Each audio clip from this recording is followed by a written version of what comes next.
It's not a secret that my pronouns are she, they, but at the same time, I don't openly share it all the time either. And it very much depends on if I can be bothered to talk about what's they, them about, or like, sometimes I just can't be bothered to have that conversation. And so I don't share my pronouns in those cases. A lot of trans and non-binary folks are scanning for safety. And these are the types of little clues that, among others, that they're pulling on to be like, okay, is this person safe? Is this organization safe? How much do they know? Do they understand? Introducing yourself by sharing your pronouns sounds like one of those things that should be really simple, but can be surprisingly awkward in real life, especially if you're not used to doing it. We're talking about why it matters, what it signals to other people, especially trans and non-binary folks, for whom hearing you share your pronouns can say a lot about how safe or welcome they might be in the space. We're also going to get into that very real fear of feeling silly or awkward or self-conscious. I'm so glad to be joined by Kai, as always. How are you doing? I'm doing fantastic. How about yourself? Yeah, I'm great, thank you. I'm so happy that it's warm outside. I know it's probably a bad thing because it's like global warming. It's supposed to be freezing right now, but it's only -3, which feels basically tropical in Edmonton. Wow, so I'm t-shirt delighted. weather. I know, basically is. When I first started making a conscious effort to share my pronouns, Kai, I felt so awkward and just like my whole body would cringe when I would do it. And I would overthink it and I'd feel so uncomfortable and worry that I wasn't doing it right. And so before I go into any other question, I feel like we should probably start with, what is the right way to share your pronouns? How do we do that? Yes, that is the million-dollar question of what is sharing pronouns? How do we do it? What's it for? Like all of the million questions that come with a new practice. And I just want to state from the outset, anytime we introduce a new habit into the mix, no matter if it's sharing pronouns or any other thing, right? Any new thing is difficult for the brain. Like, we're built to do habits and things that are routine and established. And so it's okay to feel awkward, and a little uncomfortable, or just like, what? Am I doing this right? A lot of self-doubt, So yeah, for sure. Want to acknowledge that. And so what are we talking about for those who maybe are like, what do you mean sharing pronouns, right? So for many people, you don't have to share pronouns, right? People see how you look on the outside and make the correct assumption that based on how you look, say somebody feminine looking, that's a woman, and then somebody uses she, her pronouns for them. It happens in a split second. We do it so quickly. And for many, it's like, okay, we're onwards, right? It's not a big thing. In essence, we, for those who don't need it, it can feel a bit like unnecessary to share one's pronouns. And what I mean by sharing pronouns is whether that's part of an interaction where you're getting to know somebody for the first time, you can, as part of your introduction, say, for example, if I were to meet somebody for the first time, I'd say, my name is Kai Scott. I use he, him pronouns. I'm the president of Transfocus Consulting. Boom. There's a bit of information about myself, and then somebody else can respond in kind with the same information or different information. But essentially, I've shared it in that introduction. There's also options beyond interactions to provide it in email signature. People put it on their resume. There's staff directories where folks can provide, sometimes, if the system is set up properly, provide pronouns. So there's all these little places, whether interaction or in systems, that people can share their pronouns. And the practice, like I said, because it is new for some folks, can feel a little bit awkward. It doesn't have to be a big moment. I think sometimes people think it's like this big to-do, but actually the more matter of fact and kind of easygoing you are, the more it just feels kind of natural part of the interaction. So you don't have to spend a lot of time on it and explain yourself. And one thing I would clarify is I hear some cisgender people say, I identify as she, her, he, him. like stating their pronouns. The I would just offer a correction there. It's not, we don't identify with our pronouns. We identify with a gender, woman, man, non-binary, etc. But for pronouns, it's just I use is Mhm. proper or the best. It's simple, or I ask people to use things like that. So just a few Mhm. things to consider when talking about or sharing pronouns in an interaction. When you said, I'm Kai Scott, I use he, him pronouns, when you say it like that, it's so simple. So why Yeah. do so many people feel awkward about it? Right. Yeah. I mean, I get it, right? Because we don't have a social habit around that yet. And Right. so when you say it, or when somebody who has not had to say it or think about this starts to say it, it's unfamiliar and hasn't like been developed neurologically, so to speak. I Mhm. mean, I think about myself in terms of like land acknowledgements. When I used to say those at first, I felt like this is 10, 15 or so years ago. I was so awkward, and Mhm. so awkward I didn't want to do it because I kind of like, ooh, maybe I don't need to do it. But of course, I understood the importance, and so dedicated the energy to practice to where now it's like not a thing. It just happens. Whatever comes kind of organically is how I want to do it that day. It changes. I try to, have a bit of variety and make it specific, and, all the tips that I've heard from Indigenous folks. So, but it took practice and time for me to get that comfortable. Mhm. Another thing I would add is that it's not just about our own personal practice. Maybe we're comfortable with it, it's fine.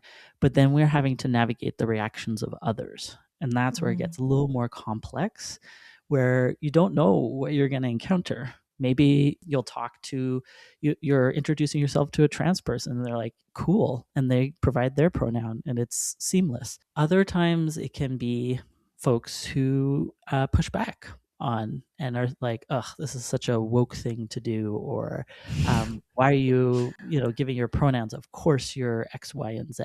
Like Mm. they'll not be very kind about it and make it a bigger moment than it needs to be, because you're not forcing the other person to do anything, but maybe they feel self conscious or Mhm. they're feel out of sorts, or maybe it doesn't even have to be a big like hostile moment. Maybe it's just like somebody fidgeting or like shifting their eye gaze and not knowing what to do, right? In Right. response to what somebody has shared. So it's navigating other people's responses that can feel like a lot, especially if Mm. somebody already has so much on their plate. Maybe they'll decide to forego it because of that Right. reaction. That makes sense. You said something a second ago, and it's also reflected in something I see on social media quite a lot, which is that if I'm not trans, what's the point of me sharing my pronouns at all? And sort of in my mind, there are two aspects: the Mm. sort of structural and normalization or redistribution of burden, things like that. And then there's also the like interpersonal and emotional impacts. And um, especially when it comes to creating safety for trans and non-binary people. So I was wondering if you could go into those aspects about why it's something that, if you want to, it would be great to Yeah. share your pronouns. Yeah.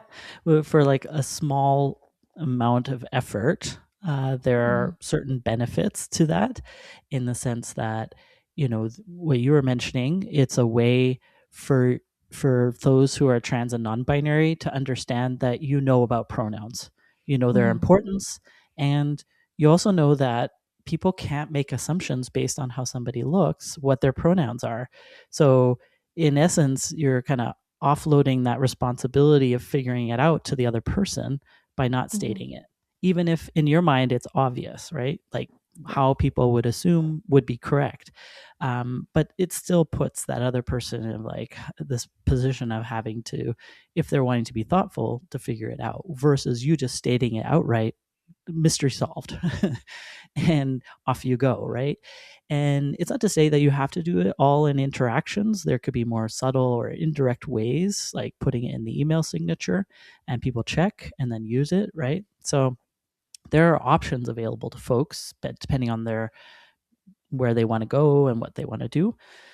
The other thing is that if you're sharing that, it does signal a degree of safety for trans and non-binary folks to be like, okay, this person likely understands and is able to take on actions to support trans and non-binary folks, and that actually makes a big deal because a lot of trans and non-binary folks are scanning for safety, and these are the types of little clues that, among others, Mm, that they're pulling on to be like, okay, is this person safe? Is this organization safe? right. How much do they know? Do they understand? Do they appreciate what kind of weight is involved in pronouns and whatnot? So, and it just normalizes it too. It's not really that big of a deal Hmm. to exchange. And if there's kind of habits and patterns around it, it doesn't have to be everybody, but enough people, it really makes it easier for trans and non-binary folks to share their pronouns, right? They're Yeah. not, especially if they use they them pronouns, they're not hesitating because that can out them, or it does out them to others. And so if there's other even cisgender folks who are sharing pronouns, it's like, okay, there's a space here. I can walk into it.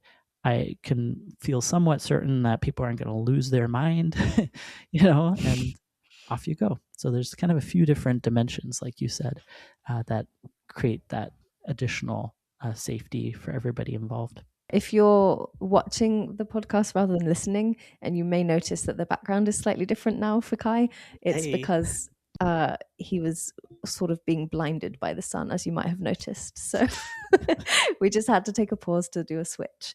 And now we're back to chatting about ever pronouns. dynamic, flexible. This is what Transfocus is all about. Can I be nosy for a second, please? Please do. I was wondering what it's like for you Mm, when you're in different spaces. Maybe there's some spaces where you're the only one sharing your mm, pronouns, and then there's other mm, spaces where it's sort of much more commonplace and everybody's sharing their pronouns, and mm, what that experience is like for you as a trans guy. mhm. Great question. Yeah, I would say that especially early days, even before Trans Focus, I started to introduce myself. I used to work in the mining industry, and in meetings, I would introduce myself with pronouns, which back 15 years ago, just like, Right. what's going on? That's, So yeah, that's pretty iconic. instant entertainment for me. So Especially in the industry you're in as well. absolutely, That's yeah. wild. Yeah. I mean, I'm sure things are different now where there would be more space and understanding about it. But back then it was just like kind of deer in headlights of like, whoa. Um, so yeah, when it's not well supported, the person who does it, myself included, just really stands out like a sore thumb. Like, Mm, what are you doing? What do you want about? Now there can be that layer of hostility of like, this is so woke. right. But certainly back in the day, it was more of just like a mystery of like, what? You're talking a foreign language almost, right? Mm, And it definitely does not feel very comfortable. Uh, the sense of belonging just plummets because right. you stand out. And for something so simple too, right? It's just like Mm, stating pronouns for clarity. I just feel like that's such a gift that we give to one another, and mhm. suddenly it's like misunderstood in such a big way. So yeah, it didn't feel really great. I am someone who, because I've moved so much, I have felt like an outsider a lot of my life. So it doesn't really bother me as much as perhaps Mm, if I had always lived in one place. And I I'm used to feeling like people are puzzled by what I do. Like in Germany, I would bring my peanut butter and jelly sandwich, to lunch, and people were very baffled by the food that I was ingesting. So, as a small example, anyways, so yeah, it doesn't feel great. And for some people, if there's enough of that happening, it'll actually dissuade them from doing it at all. mhm. And this is particularly difficult for trans and non-binary folks especially if they use they, them, or a neopronoun or any other pronoun that we don't commonly hear. Mm. It just is a really difficult thing. Versus if others are doing it as well, it's just such a fresh breath of air. Number one, you don't feel like a total weirdo, and you're you're with other people who are also doing it, and Mhm. it feels more comfortable. And not everybody has to do it for that sense of belonging to increase, but a few others. And we can figure out the timing of it too, right? Like there's probably a particular rhythm of introductions or places where that is happening, and then you can Mhm. join people in that. Or if it's like more something you do in email signature, it's like, okay, cool, here's the kind of normalized ways of doing things in this Right. organization. And I join them, and it's like, I always call it NBD, no big deal, right? And it's pretty easy. And it's like you don't get stuck mentally, right? So if I Mm. introduce myself and it goes weird, then maybe I'm replaying that tape, an hour Right. later, a day later, and be like, should I have done it different? You're like doing a lot of second guessing versus Mm. it's built into the culture, and you do it and then it's over and you're on to the next thing, right? It's just more Mhm. seamless that way. With that kind of, you mentioned it before, and then obviously what you've just said leaks into that too. There is this fear of being judged and being made fun of, and just, I think a lot of people get in their head a bit about how you're going to be responded to. Yeah. And so I was wondering kind of if you could go into that a little bit and how people can handle that and sort of Mm. stick to their values as opposed Mm. to their comfort zone, sort of being okay, but also recognizing that that's a really hard thing to do. Yeah, absolutely. And I appreciate people want to live into their values, and then kind of reality makes it a little more complicated. Absolutely. But how people can handle that. So if somebody pushes back, especially something as dismissive as, this is woke, or why are you doing this? It's ridiculous. It's not necessary. A whole number of things. And this can also be a dynamic when people provide space or ask somebody their pronouns. They can also respond in this way. But for if you're doing your own pronouns, like those are your pronouns. Like, you know what I mean? Like you can Mm-hmm. own those, and you get to do whatever you want with them. Mm-hmm. So I appreciate it's awkward, but you can have a sense of confidence. Like this is how you've decided to navigate them, and you have your own reasons. Now, I would look at who's across from me to see what degree of openness they have. Maybe they're puzzled, and there's an opportunity to be like, hey, these are the 2-3 reasons why I share, even though most people make a correct assumption about my pronouns. I want to make things easier for trans folks. I want this to be a part of our culture. I want to not have people guess my pronouns. I want to help with direct information about what they are. So a whole list of things just kind of at the ready in case there's an opportunity to share with folks, because that powerful cis to cis conversation around pronouns is actually a big deal, and Mm-hmm. sometimes can influence folks to be like, oh, I'd never thought about it that way. I want to do that too, right? And they don't have Mm-hmm. to. If they don't want to, there's no pressure. Always want to underscore for anyone, providing pronouns is completely voluntary. I don't want to get a situation where cis people are putting pressure on cis people, because that can be a dynamic. Mm-hmm. To say you have to provide it because you're in a privileged position, and so there's a bit of a guilt trip that can come. But I'm talking more of a, like, this is me owning what I am doing with my pronouns and inspiring folks, in case they hadn't thought of all these different aspects, Mm-hmm. and then from their own free will, to do it themselves. And that's the dynamic that can be really empowering and kind of permeate throughout a workplace culture. So I would just invite folks to be willing to feel this level of discomfort, and it's actually not as much as one maybe pre plays in one's mind. Mm-hmm. They're very quick moments, and oftentimes they're kind of come and go. And the more you do it, the easier it is to do it, number one, and or to respond to folks, especially if you have those reasons clarified in your own mind.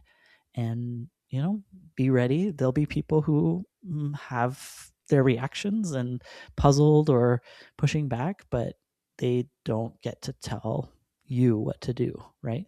You get Mhm. to decide that. You mentioned a bit earlier as well about other ways of sharing pronouns, not necessarily verbally, but email signatures, social media, Mm, directories, places like that. And how does that experience differ? Not necessarily in just pushback, but just mm, more generally. What's the importance of that, or is there an importance in that? mhm. Yeah. As I said, there's like these are all the different options available to folks, and everyone will figure out their level of like where they want to place. And this includes trans and non-binary folks too, right? Some Hmm. people are comfortable doing it interactions, others want to just indirectly place it elsewhere Hmm. digitally and have people pick up on it. They don't want to have a big scene or big moment, even though it's not a big moment, but still enough Yeah. times that you have to do that strung together, it's exhausting. So I get it. Hmm. Similarly, cisgender folks who are providing their pronouns can decide one or more options. And the digital is more subtle.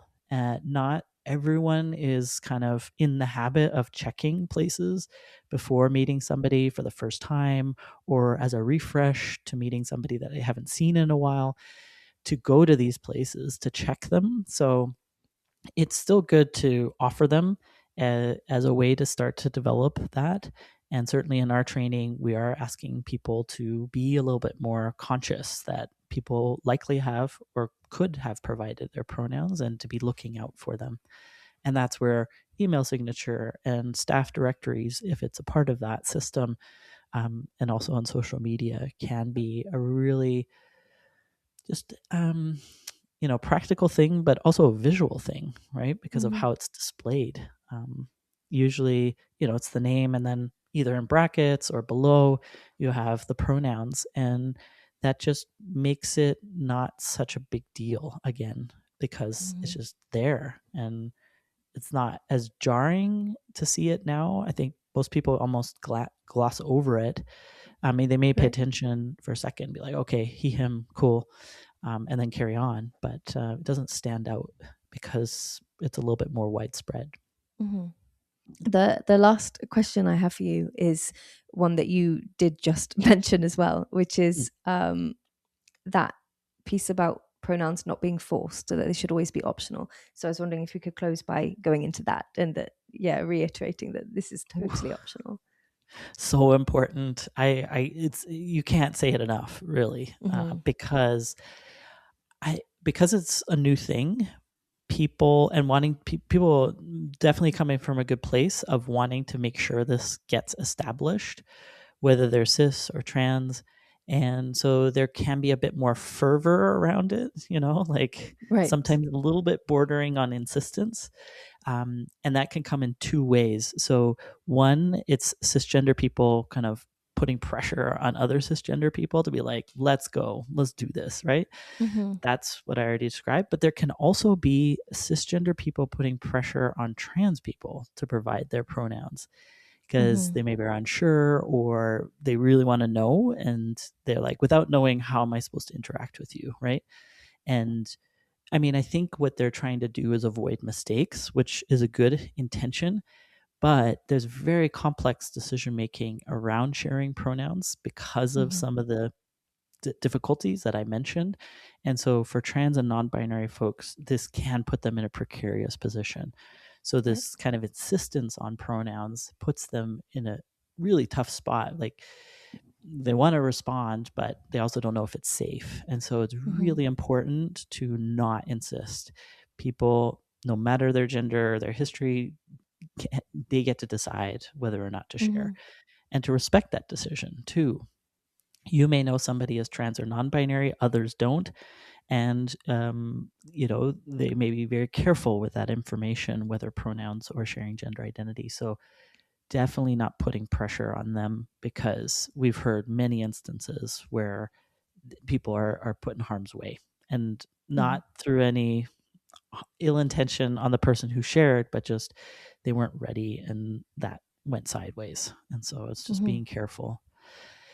And if we put pressure, if cisgender people put pressure on other cisgender people to provide it, it can actually create a backlash that is not experienced by the cis person, but by the trans people that could be in the mix, right? Be like, you're the ones who are causing this. You're the one who insist that, so it's not, they don't kind of, that backlash is born by trans and non-binary folks, because in some cisgender people's minds, this is the real reason for why pronouns have risen in consciousness, and they're not excited about it, and they're gonna make sure trans people know about that, and that's a really bad place to be. So it's not what inclusive cis folks are after, but these are some of the downstream effects of that insistence between cis people. So just being really careful on that front, and inspiring, all good, but insisting is not a good scene, especially for trans folks. Yeah, definitely a case of like leading by example rather than forcing people to do something. And just for my own experience with this, I appreciate that I talk about this on a podcast. So it's not a secret that my pronouns are she, they, but at the same time, I don't openly share it all the time either. And it very much depends on if I can be bothered to talk about what's they, them about, or like, sometimes I just can't be bothered to have that conversation. And so I don't share my pronouns in those cases. And I would really prefer not to have somebody try and get it out of me, if I'm deliberately not, like, it's intentional. So it can be quite exhausting. Oh, absolutely. And that's such a good point about people don't realize that it's not just the sharing of the pronouns, but the education that often accompanies sharing of pronouns, particularly multiple pronouns. People are like, what are you talking about? And so you're then often, I can imagine, forced into a situation of having to educate folks, or then saying, I'm not going to educate you, and people having reactions to that, right? So it's just like, we've seen this in the research too. Like, good 30% of trans and non-binary folks, when they share their pronouns, are educating. And if you think about every single interaction, like, that's just unmanageable amount of time to just have one's pronouns used. And so, like, not everybody is up for that amount of energy expenditure. So totally get it. I think we've covered a lot of really important ground in terms of encouraging folks to share their pronouns if that's, suitable or appropriate, to understand what types of, values or reasons they're doing that, why they're doing that. And I just think very much encourage folks to give it a try. I think there's something to be said about kind of piloting, if that makes sense, Yeah. try out the different versions, see the reaction you have within yourself, other people, try different ways of explaining it, just kind of have an experience with it. And then you'll be able to make decisions that are right for you at the end of the day. And that there's a lot more flexibility than perhaps is talked about in the media or on social media. Like, I think there's a lot of misinformation about pronouns. One other thing I'll add is that everyone has pronouns. I probably should have started with that, but sometimes people think, oh, only trans people have pronouns. It's like, no. Everyone has pronouns. It's, how we talk about one another in the third person using she, he, they, and others. And yeah, it's okay that we try something new to figure it out, how we're going to be together with that type of information. Cool. Thank you so much, Kai. Thank you. See you next week.